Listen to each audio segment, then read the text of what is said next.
लाडकी बहीण योजनेचा हप्ता आणि आजची तारीख अर्थातच 25 फेब्रुवारी देखील जवळपास संपली आहे आणि लाडकी बहीण योजनेच्या हप्ता वितरणाची परिस्थिती काय आहे, किती लाडक्या बहिणींच्या खात्यावरती योजनेचे पैसे जमा झालेले आहेत, किती लाडक्या बहिणींना योजनेचे पैसे मिळाले नाहीत आणि तुम्हाला लाडकी बहीण योजनेअंतर्गत पैसे आले आहेत का नाही हे अजून जरी समजले नसेल तरी देखील घाबरून जाऊ नका. तुम्हाला आजच्या व्हिडिओमधून योजनेचे पैसे तुमचे जमा झाले आहेत का नाही हे कसे पाहायचे किंवा तुम्हाला यापुढे देखील लाडकी बहीण योजनेचा लाभ मिळणार आहे का नाही हे देखील तुम्ही पाहू शकणार आहात. अशी सर्व सविस्तर माहिती सांगणाऱ्या ही आपली व्हिडिओ असणार आहे, त्यामुळे व्हिडिओ शेवटपर्यंत पाहायची आहे. चॅनलवर नवीन असल्यास चॅनलला सबस्क्राईब करायचंय आणि तुम्ही फेसबुकवर पाहत असल्यास पेजला फॉलो करायचंय, जेणेकरून लाडकी बहीण योजनेबाबतच्या सर्व महत्त्वाच्या आणि सर्व योग्य अपडेट तुम्हाला रोज आणि सर्वात आधी सर्वात योग्य पद्धतीने मिळणार आहेत. तर नमस्कार लाडक्या बहिणींनो, मी विराज आणि तुमचे स्वागत आहे आपल्या मराठी विराज या युट्यूब चॅनलवरती.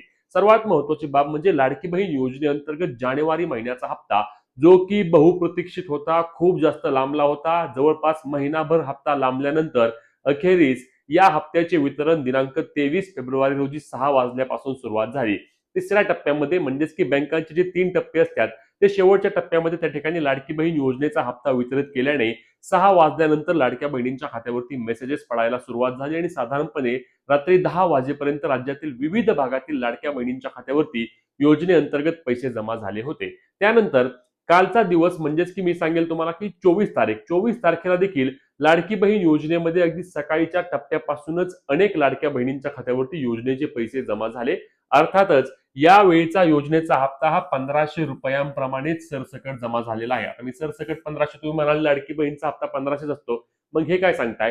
कारण अनेक लाडक्या बहिणींना एक आशा होती की आमचे त्या ठिकाणी ई केवायसी चुकली किंवा ई केवायसी आमची दुरुस्ती करायची राहिल्याने आम्हाला नोव्हेंबर महिन्यापासूनचे पैसे मिळाले नव्हते. मग आमच्या खात्यावरती 4500 रुपये यायला हवे होते, परंतु आमच्या खात्यावरती 1500 रुपयेच कसं काय आले? तर मी याआधी देखील बघा आपल्या चॅनलवर पेजवर व्हिडिओ टाकली आहे, त्यामध्ये स्पष्टपणे सांगितलं आहे की लाडकी बहीण योजनेची ई केवायसी दुरुस्तीसाठी त्या ठिकाणी 31 मार्च पर्यंतची मुदत देण्यात आलेली आहे. किती? 31 मार्च.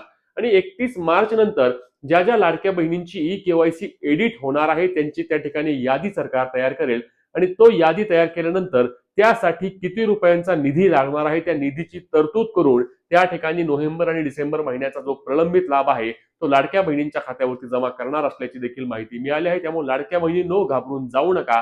तुम्हाला ई केवायसी एडिट केल्यानंतर तुम्हाला जानेवारी महिन्याचे 1500 रुपये जमा झालेले असल्यास तुमच्या खात्यावरती त्या ठिकाणी नोव्हेंबर आणि डिसेंबर महिन्याचे 3000 रुपये देखील जमा होणार आहेत. कारण याबाबत सरकार अथवा महिला व बालविकास विभागाने आधीच स्पष्ट केले होते की त्या ठिकाणी ज्या ज्या लाडक्या बहिणी पात्र ठरणार आहेत, फक्त त्यांची प्रलंबित राहिल्यामुळे किंवा पडताळणीमध्ये पडल्यामुळे त्यांचे त्या ठिकाणी योजनेचे पैसे आले नव्हते, त्यांना आम्ही योजनेचा लाभ देणार आहोत.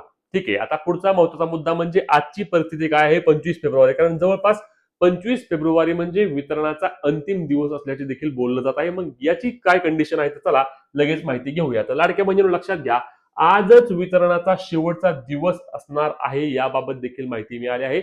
आज लाडक्या बहिणींच्या खात्यावरती ज्या ज्या पैसे येणार आहेत त्यांनाच योजनेअंतर्गत पात्र ठेवलेलं आहे आणि मग ज्या लाडक्या बहिणींना अजूनही आज म्हणजे 25 तारीख संपल्यानंतरही त्यांच्या खात्यावरती जानेवारी महिन्याचे पैसे न आल्यास दुर्दैवाने काही अटी किंवा निकषांमधून त्यांना अपात्र केलेलं असणार आहे. आता ई केवायसी ज्या महिलांनी केलीच नाही त्यांचा तो विषय संपलेला आहे, त्यांना लाडकी बहीण योजनेअंतर्गत अपात्रच ठेवण्यात आले आहे आणि त्यांच्या खात्यावरती पैसे जमा झाले नाहीत. वारंवार आमची याबाबतची मागणी अजूनही सरकारकडे चालू आहे. मी याबाबत आधी देखील बोललो आहे की हे अधिवेशनामध्ये देखील ही चर्चा होणे खूप जास्त गरजेचं आहे. आपण पाहिलं की कालच बोलताना भास्कर जाधव जे आपले आहेत शिवसेनेचे आमदार, त्यांनी त्या ठिकाणी स्पष्टपणे सांगितले की लाडकी बहीण योजनेमध्ये जवळपास 57 लाख लाडक्या बहिणींना त्या ठिकाणी वगळण्यात आलं आहे. 57 लाख असा आकडा त्यांनी स्वतः सांगितला आहे काल बोलताना. आणि मग या 57 लाखांमध्ये किती लाडक्या बहिणी आहेत की ज्यांचं फक्त आणि फक्त ई केवायसी राहिल्यामुळे किंवा ई केवायसी प्रलंबित राहिल्याने त्यांना योजनेपासून वंचित ठेवलं जात आहे. खरं तर त्या सर्व अटींमध्ये निकषांमध्ये पात्र असून फक्त आणि फक्त ई केवायसी करताना त्या ठिकाणी त्यांच्या वेळेवर त्या ई केवायसी करू शकल्या नाहीत, म्हणून त्यांना जर तुम्ही अपात्र ठेवणार असाल तर काही प्रमाणामध्ये या लाडक्या बहिणींवर मोठा अन्याय सरकारच्या वतीने होत असल्याचे देखील पाहायला मिळत आहे. आणि हीच मागणी असणार आहे आमची की अशा पद्धतीने तुम्ही अपात्र करू नका. तुम्ही त्यांना ई-केवायसी साठी अजून एक शेवटची संधी द्या. ई-केवायसी दुरुस्तीला संधी मिळते, तर नवीन ई-केवायसी करणाऱ्या महिलांनी काय पाप केलंय? त्यांना तुम्ही एक संधी का देऊ शकत नाही? कारण जेव्हा त्यांना संधी मिळणार आहे आणि त्या जेव्हा ई-केवायसी करणार आहेत, तेव्हा तुम्ही त्यांचे सर्व निकष तपासा. तुम्ही 2-2, 3-3 वेळा निकष तपासून मगच फायनल यादीमध्ये तुमच्या सर्व अटी, सर्व निकषांमध्ये जर त्या पात्र ठरत असल्या, तरच त्यांना योजनेचे पैसे वितरण करा. परंतु त्यांना अशा पद्धतीने फक्त आणि फक्त ई-केवायसी राहिल्यामुळे जर तुम्ही अपात्र करणार असाल, तर त्या ठिकाणी अशा महिलांवर देखील मोठा अन्याय होऊ शकतो. म्हणून सरकारला पुन्हा एकदा विनंती आहे, की नवीन ई-केवायसी बाबत सरकारने एक निर्णय घ्यावा आणि 31 मार्च जी मुदत तुम्ही ई-केवायसी एडिट करण्यासाठी ठेवली आहे, तीच तुम्ही त्या ठिकाणी नवीन ई-केवायसी करणाऱ्या महिलांसाठी, लाडक्या बहिणींसाठी ठेवावी ही विनंती आहे. तुम्हाला याबाबत काय वाटतं, की नवीन ई-केवायसी साठी मुदतवाढ मिळावी का? नक्की कमेंट करून सांगा.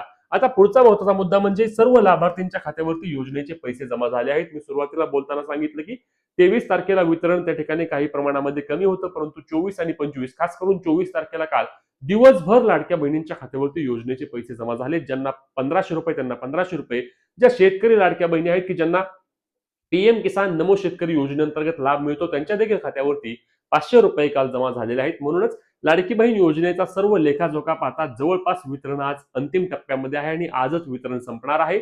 आता उद्या जर काही लाडक्या बहिणींना म्हणजे 1-2% लाडक्या बहिणींना जर पैसे आले, तर फक्त त्यांचा बँकेचा सर्व्हरचा प्रॉब्लेम असल्यामुळे त्यांना आज वितरण न होता उद्या त्यांच्या खात्यावरती फक्त त्यांचे ₹1500 जमा होतील. बाकी असा विषय नाही, उद्या वितरण नसणार आहे. डीबीटी प्रणालीमधून हे वितरण प्रक्रिया पार पडते, त्यामुळे काही प्रमाणामध्ये नेटवर्क किंवा सर्व्हर इश्यू असल्यावर त्या ठिकाणी आजचे वितरण उद्या देखील तुमच्या बँकेमध्ये जमा होऊ शकते. बाकी काही विषय नाही. आता यातील अजून एक महत्त्वाचा मुद्दा म्हणजे ई-केवायसी प्रलंबित असणाऱ्या आणि त्या ठिकाणी अपात्र राहिलेल्या महिलांना योजनेचे पैसे मिळणार नाहीत. आता अनेक लाडक्या बहिणी आहेत, की ज्या अटी व निकषांमध्ये अपात्र असल्यामुळे त्यांचे योजनेचे पैसे बंद झाले आहेत आणि हे मान्य देखील आहे. कारण योजना ही गरजू महिलांसाठी असावी, ह्या सरकारचा जो निर्णय आहे तो आम्हाला 100% मान्य आहे. परंतु ज्या गरजू महिलांची फक्त ई-केवायसी बाकी राहिली म्हणून जर त्या अपात्र होणार असतील, तर त्या ठिकाणी लाडक्या बहिणींवर मोठ्या प्रमाणावर अन्याय आहे. पुन्हा एकदा बोलतोय. आता यातील एक महत्त्वाचा मुद्दा म्हणजे सरकारने ई-केवायसी नवीन करण्यासाठी एक संधी उपलब्ध करून द्यावी. 31 मार्च पर्यंत त्या लाडक्या बहिणी जर ई-केवायसी करू शकल्या नाहीत, तर नक्कीच तुम्ही बंद करून टाका. परंतु एक शेवटची संधी देण्याची आमची मागणी ही नक्कीच तुमच्यापर्यंत असणार आहे. कारण सरकार लाडक्या बहिणींचे सर्व हट्ट पुरवत आहे. तर हा एक हट्ट सरकारने त्या ठिकाणी पुरवावा, अशी देखील मागणी आम्ही आमच्या चॅनलच्या माध्यमातून, पेजच्या माध्यमातून सरकारकडे नक्कीच करतोय. कारण लाडक्या बहिणींसाठी ही एक क्रांतिकारी योजना आहे.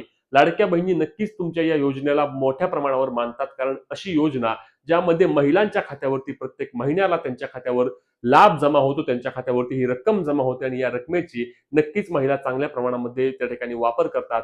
कोणी आपल्या कुटुंब चालवतं, कोणी आपल्या मुलांच्या शाळेची फी भरतं, कोणी आपला त्या ठिकाणी किराणा भरतं आणि अशा पद्धतीने ही लाडकी बहीण योजना राज्यामध्ये राबत असताना त्या ठिकाणी काही प्रमाणामध्ये महिला जर नाराज झाल्या, तर सरकार असे आपण करायला नको. कारण लाडकी बहीण योजनेमुळेच आम्ही सत्तेत आहे. लाडकी बहीण योजना ही आमची आवडीची योजना आहे, असे वारंवार आपले मुख्यमंत्री आणि उपमुख्यमंत्री सारखे बोलतात आणि म्हणूनच त्या ठिकाणी लाडकी बहीण योजनेअंतर्गत ई-केवायसी नवीनसाठी एक संधी उपलब्ध करून द्या.